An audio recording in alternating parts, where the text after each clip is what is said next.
बड़ी खुश लग रही हो। चाचू ने प्रदीप के पापा से बात की, वो इस शादी के लिए मान गए हैं। सच में?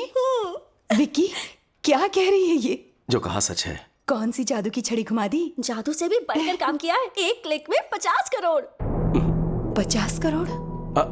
वही समधी जी ने कहा है कि 2 दिन में एंगेजमेंट कर लीजिए। कह रहे थे गलती हो गई, सगाई जल्दी कर लीजिए। 2 दिन का टाइम है, शॉपिंग करनी है, रिश्तेदारों को बुलाना है, बहुत सारी तैयारियां करनी है। भैया मेरी भी एक रिक्वेस्ट है। बोल। हमारे घर में शादी है तो क्यों ना हम भैरवी की फैमिली को बुला लें। उन्हें सिर्फ बुलाना है या फिर टाका भी फिक्स करना है? ए, कुछ भी मत बोल। बुलाना तो है ही, इसमें पूछने वाली क्या बात है? थैंक्स भाभी।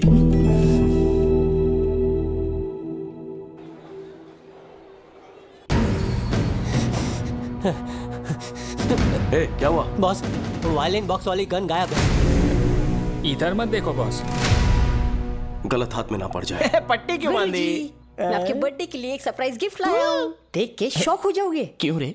रणवीर सिंह का वो स्पेशल पोस्टर लाया है क्या? आप हमेशा ये सभी सोचते हैं। फिर क्या है? अपनी आंखों से पट्टी तो हटाइए।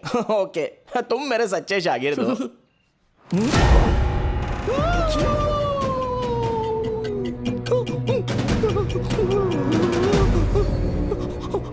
शर्मा गए? हक्के बक्के हो गए क्या? बजाओ भाई। मेरा थरथराना आपको शर्माना लगता है? अरे संगीत विशारद होना है। फिंगरप्रिंट छप गए तो कोई मेरी बजा देगा। फिंगरप्रिंट से डर रहे हो? ये गन या तलवार है क्या? देखिए, आपके सवाल में जवाब छुपा हुआ है अंतर्यामी जी। हाथ लगाऊंगा तो जन्मदिन मरणदिन बन जाएगा मेरा, मुझे माफ कर दो। अरे गुरुजी, ये बजाना तो आपके बचपन का सपना है ना? अरे सपने गए गुनिया के खेत में, चुपना। ये तो विकी जी की पर्सनल वायलिन है, so know playing without his permission, so it's unethical. Vicky को मैं कह दूंगा। ए पुरुषोत्तम, वायलिन निकाल कर इसे दो। बॉस अगर गन निकाली तो भांडा फूट जाएगा बॉस, कुछ तो करो बॉस। नहीं नहीं, पास मत आना प्लीज, पास मत आना, वहीं रुक जाओ। पास मत आना, नहीं नहीं नहीं, पास मत आना, पास मत आना।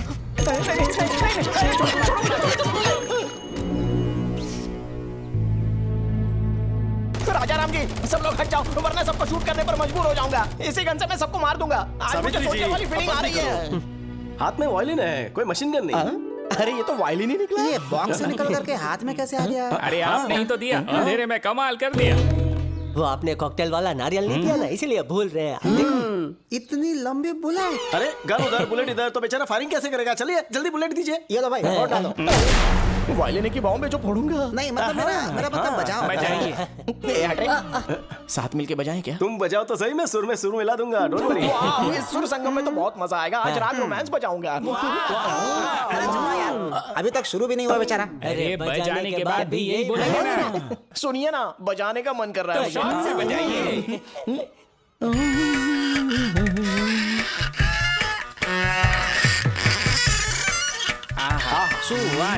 क्या बजाते हैं? बजा रहे कि घिस रहे? क्या बजा रहा है? कौन सा राग है? राग ऑफ रोमांस। बॉस विक्की, शादी में इनका एक म्यूजिक प्रोग्राम रखे तो? भैया हाँ बोलो। भैरवी की फैमिली आई। अच्छा अच्छा, राम शंकर, मैं फोन करता हूँ। लीजिए आ गए। नमस्कार। मैं आप सबसे माफी मांगना चाहता हूँ। वो किस लिए? लड़की के घर जाके लड़के वाले लड़की का हाथ मांगते हैं, यही रिवाज होता है, लेकिन मैंने आपको यहाँ बुलवाया है। ये सब पुराने रिवाज हैं। वैसे भी हम लोग इसी शहर के हैं। यहाँ कदम रखते ही पुरानी यादें, इस मिट्टी की खुशबू ताजा हो गई। आपका धन्यवाद। धन्यवाद तो हमें कहना चाहिए। आपकी एक बात से हमें अपना विकी मिल गया, इससे बड़ा तोहफा और क्या हो सकता है? अरे ये क्या राजा है, रिश्तेदारों से यही बात करोगे? चलो अंदर, अंदर आओ। चलो चलो बैग ले लो। आइए। तुम्हारी पसंद लाखों में एक है। सही कहा। वैसे उनकी फैमिली काफी अमीर लगती है। बिल्कुल सही बात है, लेकिन एक रिच फैमिली की लड़की एक फुकरे सुपरवाइजर से कैसे फंस गई है? ऐसा कौन सा मंत्र फूंक दिया उसने? क्या कहा? सुपरवाइजर? तुम्हें वो मंत्र क्यों चाहिए? तुम बंगले या फ्लैट में रहते हो? एक छोटा घर तक नहीं है। अरे बाप रे, एक छोटा सा भी घर नहीं है, लेकिन बातें तो बहुत बड़ी बड़ी कर रहा था ये। 4 पहिए की गाड़ी है? कार छोड़ो, सेकंड हैंड स्कूटर तक नहीं है। तो तुम्हारा गुजारा कैसे होता है? तुम्हारा कैसे होता है साले साहब? सुना वो क्या कह रहे हैं, जवाब दे। हाँ, इतने सारे झूठ। इंक्वायरी बाद में करना, इसमें शराब की बदबू आ रही है, कल्टी ले। तो अभी डैडी को बताता हूँ। Daddy daddy daddy. भैया मैं अभी आता हूँ। डैडी, ये जो विकी है ना, जो खुद को सुपरवाइजर बताता है, साफ साफ झूठ बोल रहा है। अच्छा, बोल रहा था कि छोटा भी घर नहीं उसके पास, सच कह रहा हूँ। हाँ? उसकी सारी बातें झूठी हैं, आपको पता भी नहीं चला। क्या बोला? बहरे के आगे बीन बजा रहा था मैं। पापा को बहरा बोलता है? हाँ, ये वाली बात तो अच्छे से सुनाई देगी ना। आपको नहीं बतानी है, जिसे बतानी है उसी को बताऊंगा। चलिए जाइए। शुक्ला मामा। अरे सुन तो। शुक्ला मामा, सबकी क्या जाए थे? उधर जा रहा हूँ। शादी में कोई कमी नहीं। तुम्हारे दोस्त ने धोखा दिया है। कौन सा धोखा दिया? तुमने थोड़ी देर पहले अपने भाई से झूठ बोला था या नहीं? जिंदगी में कभी झूठ नहीं बोला। अगर तुम्हारी बात झूठी साबित कर दूं तो हर झूठ के बदले थप्पड़ खाओगे ना? उसे सच साबित कर दो तो 2 थप्पड़ खाने के लिए तैयार हूँ। शुरू हो जा। तुम्हारे पास ढेर सारे विलास है, तुमने अपने भाई से कहा, लेकिन तुम्हारे पास एक छोटा सा भी घर नहीं है। मैंने अपने कानों से सुना। अबे घोचू, मेरे पास कोलकाता में विलास हैं, लेकिन छोटा घर नहीं है। फिर तो मेरी बात सही है। क्या बोला? डबल धमाका। तुमने कहा कोलकाता में तुम्हारे पास ढेर सारी कारें हैं, लेकिन तुम्हारे पास स्कूटर भी नहीं है। ये झूठ नहीं है क्या? अबे बंगाली रसगुल्ले, कोलकाता में मेरे पास कारों की कतार है, लेकिन स्कूटर नहीं है रे। तो ये बात भी सही है। ब्रेक लगाओ। अपनी तो एक झूठ पे 2 थप्पड़ की बात हुई थी, एक्स्ट्रा क्यों मारा फिर? इधर देख, सबकी तरफ से बोले थे। तुम लोगों का गणित तो बहुत कमजोर निकला। अपने बीच में तो ये बात हुई थी कि एक झूठ के बदले में 2 थप्पड़ खाने हैं। अच्छा। पर तुम लोग तो 3 हो। ऐसे तो इडियट है, पर मैथ्स सॉलिड है रे तेरा। केस आएगा? अब बात तो सही है, लेकिन हिसाब में जरूर कुछ गड़बड़ी है। मैं फिर से हिसाब करता हूँ। पर हम तो वेले हैं। पर मुझे तो काम है। पर हम तो वेले हैं। इसे कहते हैं आमर और मुझे दबा के मार। सर, आपको हिसाब सिखाया तो आपने तो मारा ही मारा, लेकिन आपके दोस्तों ने फ्री में मजे ले लिए। अब आगे सर आप चाहते क्या है? हमें क्या चाहिए, ठीक से समझाइए। Okay boss. सुन, ये बताएगा। भाई हमारे बॉस की 2 पॉलिसी है। वो क्या? पहली, उससे जो भी बंदा पंगा लेता है ना, उसको स्ट्रेचर पे लिटा के भेजते हैं। फिर उसके बाद तेरे जैसे आधे पागल को मेंटल हॉस्पिटल भेज के पूरा पागल बना देगा। इसको रात को लेटाएंगे। तुम्हें तो मैं बाद में सबक सिखाता हूँ।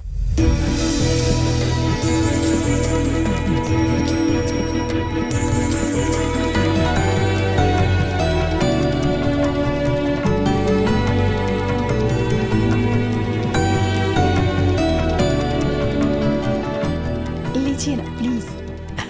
राजा राम जी, जितना सोचा था उससे कहीं ज्यादा भले और नेक इंसान है आप। हमारी भैरवी के लिए आपसे अच्छा घर ढूंढने से भी नहीं मिलता। जाने की अनुमति दीजिए। ये क्या बात हुई शुक्ला जी?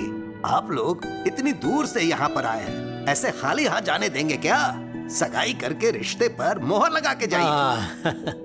घर के बड़े ने आज्ञा दी है तो मना करने का सवाल ही नहीं है, जैसा आप कहें। ये हुई ना बात।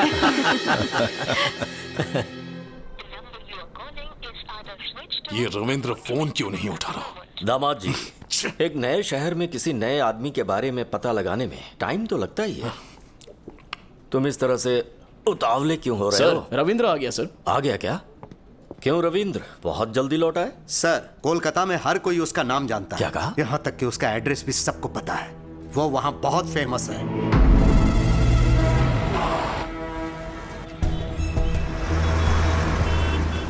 विक्की भाई हमारे काली घाट का छत्रपति शिवाजी है। मैं सीधे काली घाट के एरिया में पहुंचा। वहाँ उसके बिजनेस पार्टनर गुप्ता से भी मिला। उन्होंने मुझे घर लिया, खुद को जर्नलिस्ट बताया, तब जाके मुझे छोड़ा। तब उसकी पूरी कहानी मुझे पता लगी कि कब और कैसे वो वहाँ विक्की से विक्की भाई बना। काली घाट हमारा है, कई पीढ़ियों से यहाँ रह रहे हैं, इसे छोड़कर नहीं जाएंगे। सेठ जी, आप करोड़ों का आलीशान होटल बना रहे हैं, कोई होटल घर से बढ़कर नहीं हो सकता। स्टे ऑर्डर मिलने के बाद भी रोज हमें धमकाने के लिए आ जाते हैं। तुम्हें कोर्ट के ऑर्डर पे भरोसा है और मुझे मुखर्जी दादा पे भरोसा है। ये मुखर्जी मुझ पे भरोसा करने वालों के दुश्मनों को जिंदा निकल जाता है, और तुमने जिस विकी पे भरोसा किया है वो तो मेरे सामने खड़ा भी नहीं हो सकता।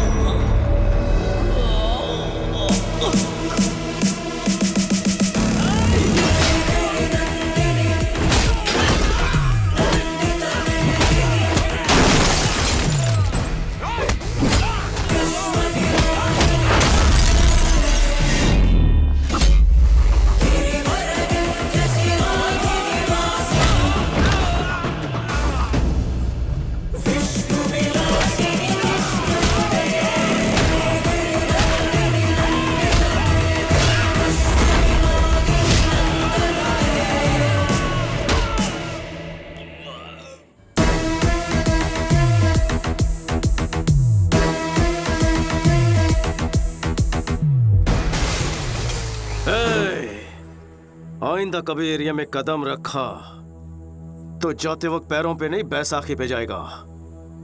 निकाल। जब मैं भूखा था तो काली घाट ने मुझे खाना खिलाया, बेघर था तो मुझे रहने का सहारा दिया। अब इस काली घाट को बचाना मेरा फर्ज है, मैं पीछे नहीं हटूंगा। आप लोग बेफिक्र रहिए। शुक्रिया बेटा। ये आदमी तो समझ से परे है। कभी किसी ने इसे खाना खिलाया था तो उनके लिए ये अपनी जान दांव पे लगाने को तैयार है, और तुमने तो उसके होटल बंद करवाए।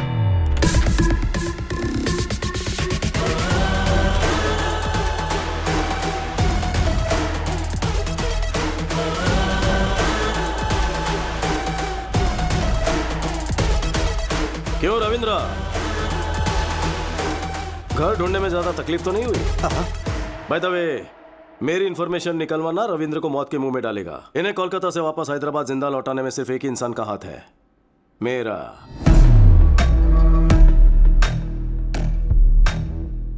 मैं क्या भला हूं सब समझ गए होंगे। जीके, जीतने का जुनून तो सब में होता है, लेकिन दूसरों की भलाई के लिए जीने वाले लोग तो दुनिया में बहुत कम होते हैं। जैसे कि मेरा भाई, कोई उनके चेहरे से मुस्कुराहट छीन ले तो मुझे तकलीफ होती है। बचपन में तेरे ससुर ने कुछ ज्यादा ही उंगली की थी हमारे साथ, और अब तू पंगे ले रहा है। संभल जा जी के, मुझे गुस्सा मत दिला। क्यों रे, हुल दे रहा है क्या? बेहतर है कि गुस्सा मत दिला, नहीं तो भूचाल आ जाएगा। तेरी आंखों के सामने तेरी फैमिली की हर खुशी को और उनके चेहरे की हर हंसी को गायब कर दूंगा, और तू कुछ उखाड़ नहीं पाएगा। हंस ले, जी भर के हंस ले। लेकिन तेरे जिस आदमी ने होटल में जहर मिलाया था वो हमारे हाथ लग गया है। तेरी हंसी क्यों रुक गई? तेरे बंद करवाए होटल्स जब खुल जाएंगे, तेरे काले राज जब दुनिया के सामने आएंगे, तेरा एम्पायर इस बर्फ की तरफ पिघल जाएगा। घोल के पी जाऊंगा तुझे। देखा जी के, सिर्फ वार्निंग सुनकर तेरी हंसी मातम में बदल गई है। एक एडवाइस दे रहा हूं तुझे, अपनी हंसती हुई शक्ल की फोटो खिंचवाकर दीवार पर लगवा दे, क्योंकि आज के बाद तुझे सिर्फ रोना है, इसकी गारंटी लेता हूं। थोड़ा सा स्ट्रांग हो गया ना, कोई बात नहीं, गटक ले।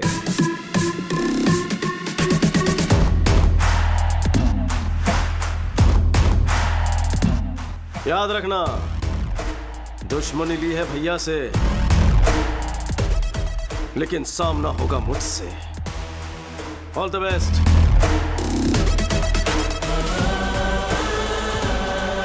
ब्रेकिंग न्यूज, राजाराम के होटल का जहरीला खाना खाकर अनाथालय के बच्चों की हालत गंभीर हो चुकी है। अगर बच्चों को कुछ हो गया तो राजाराम को जेल जाना पड़ेगा। सिस्टर, ऑक्सीजन लेवल बढ़ाओ। क्यों डॉक्टर? Okay sir. इतना टाइम हो गया तो भी ये रिकवर क्यों नहीं हो रहा है? खाने में कौन सा पॉइजन था और उसमें कौन कौन से केमिकल्स थे ये पता नहीं चल पा रहा, इसलिए हम ठीक से ट्रीटमेंट नहीं कर पा रहे। कुछ बच्चे तो रिस्पॉन्ड कर रहे हैं, लेकिन कुछ बच्चों की हालत बहुत नाजुक है। बट एनीवे, दिल्ली से कुछ स्पेशलिस्ट बुला लिए हैं हमने। Let's hope for the best. Doctor, सब स्पेशलिस्ट को बुलवाए, जितना खर्च होगा मैं बेयर करूंगा। आपका दिल बहुत बड़ा है, हम अपनी तरफ से पूरी कोशिश करेंगे। Thank you doctor. चिंता मत करिए। Thank you.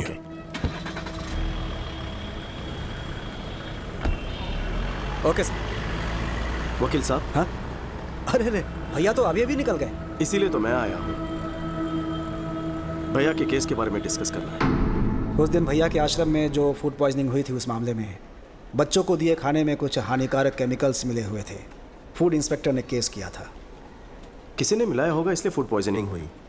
क्या पुलिस को इस केस में एक भी सुराग नहीं मिला? जीके ने इन्वेस्टिगेशन को ठीक तरीके से होने नहीं दिया। इस षड्यंत्र को किसने अंजाम दिया पता लग जाएगा, सच्चाई अपने आप सामने आ जाएगी। भैया को निर्दोष साबित करना और जीके को दोषी। एक और रास्ता है। कौन सा रास्ता? ये कौन है? ये जीके की फूड कंपनी में बतौर साइंटिस्ट काम करता था। नाम है महेश।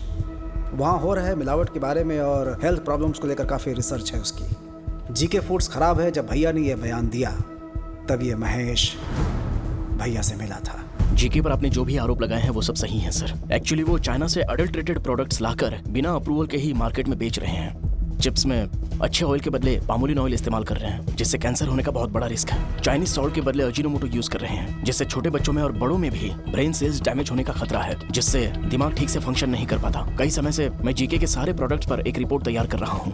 लैब रिपोर्ट तैयार होते ही मैं खुद ही आपसे आकर मिल लूंगा, लेकिन तब तक मेरा फोन स्विच ऑफ रहेगा, क्योंकि जीके के लोग मेरा फोन टैप कर सकते हैं सर। सही समय पर मैं आपसे जरूर कांटेक्ट करूंगा। उसके बाद उसे कांटेक्ट नहीं हो पाया। हमने उसे हर जगह ढूंढा, लेकिन उसका कहीं पता नहीं चला। मुझे ऐसा लग रहा है कि वो किसी तरह से जीके के हाथ लग गया होगा। नहीं सर, खाने में जहर मिलाने वाला और ये साइंटिस्ट महेश दोनों जीके के लिए खतरा है। वो दोनों जिंदा है तभी जीके अभी तक भैया का पीछा कर रहा है। पहले जहर मिलाने वाले को ढूंढ निकालेंगे, तभी सच्चाई सामने आएगी। लेकिन जो भी करना है फाइनल हियरिंग के पहले ही करना होगा।